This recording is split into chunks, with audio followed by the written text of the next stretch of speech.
como eu nasci numa cidade muito pequena, Rufino, a Igreja Católica sempre dominou, e então a gente não tinha contato. Eu ia na missa do Galo, porque a minha mãe obrigava a ir. E não via a hora de terminar a missa do Galo, que tinha comida em casa.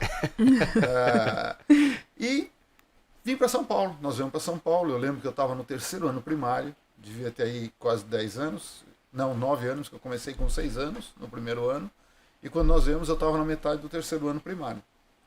E o tempo passou, e eu estava fazendo um cursinho no ângulo, e ali eu conheci 2 moças que sentavam do meu lado. E criamos uma amizade. Eu percebia que elas eram diferentes, não era igual a turma, porque a turma, final de semana, e elas não. E aí uma delas começou a me convidar para ir na igreja. Vamos na igreja? Eu falei, mas que igreja? É a igreja de crente.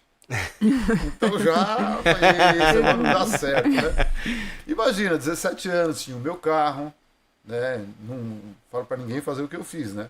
Comprar carro e dirigir sem carta. Tá errado, né? Mas fala pra eles que você não era crente. Eu não era crente, né? Não era crente nem aí. simpatizante. Entendeu? Mas aí ela convidou e insistiu tanto. E quando tava chegando perto das férias de julho, né? Já tava no finalzinho de junho, e ela começou a insistir. Eu falei, tá bom, eu vou. E fui. Aqui pertinho da gente. Igreja Batista Ebenezer, aqui na Rua Havaí. Sim. E eu fui. Cheguei na igreja às 7h15, o culto começava às 7h, eu parei o carro na porta, fiquei ouvindo umas músicas para mim estranhas. Eu lembro, eu fiz assim, ó, olhei no relógio, falei 7h15 da noite, domingo, eu vou me enfiar na igreja de crente? Vou nada, e fui embora. Segunda-feira, ela brava, você não foi na igreja? Eu falei, eu fui na igreja. Você não foi? Eu falei, eu fui, eu não entrei. Mas eu fui. Foi na porta e saiu. Mas aí no outro domingo não teve jeito, eu fui. Sinceramente, não entendia nada do que eles falavam. Eu nunca havia pego numa Bíblia. Uau. Nunca. Então, para mim era tudo estranho o que eles falavam. E as músicas também. Né? Eu não era nenhum ex-bandido, nada disso, mas tinha uma vida normal no mundo. Sem ter contato nenhum com a igreja, com a religião, né? Enfim. Exatamente, porque para mim, eu achava o crente esquisito. Por que esse povo fica enfiado na igreja? E naquela época, né, a Bíblia era preta. Então eu ficava pensando assim, eu vi os crentes no domingo e durante a semana à noite com aquele livro preto debaixo do braço. Eu falei, esse povo não tem o que fazer. Domingo, tanta coisa pra fazer, vai ficar enfiado na igreja, né?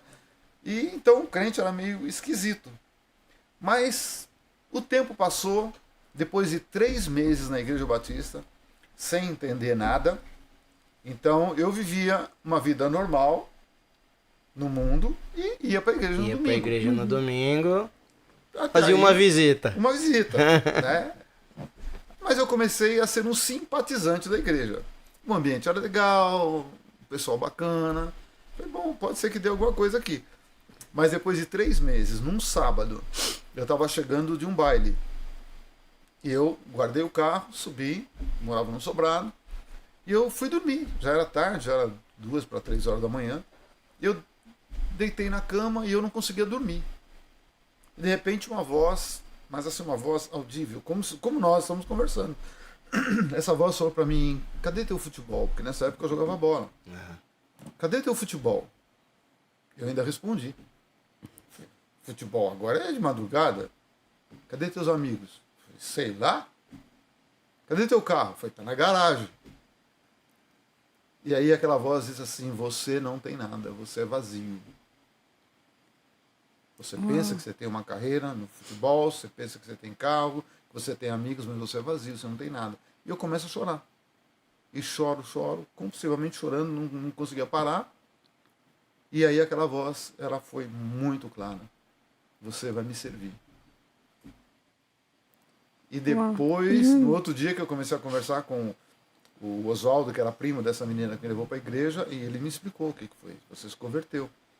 Uau. Então ali realmente começou a mudar. E aí eu comecei a me interessar de verdade pela igreja, pela Bíblia, entendeu? Para conhecer a Bíblia, despertou. Então hoje isso para mim é muito claro. Não fui eu que escolhi Jesus, foi Ele que me escolheu. Não fui eu que escolhi ter uma vida baseada nos princípios, foi Ele que me levou a isso. Então aquilo que o profeta Ezequiel fala, colocarei o meu espírito dentro de você, para que você possa observar, conhecer os meus mandamentos e tal. Então isso para mim foi claro. Então foi dessa maneira, entendeu? E aí E a partir daí caminhou. foi...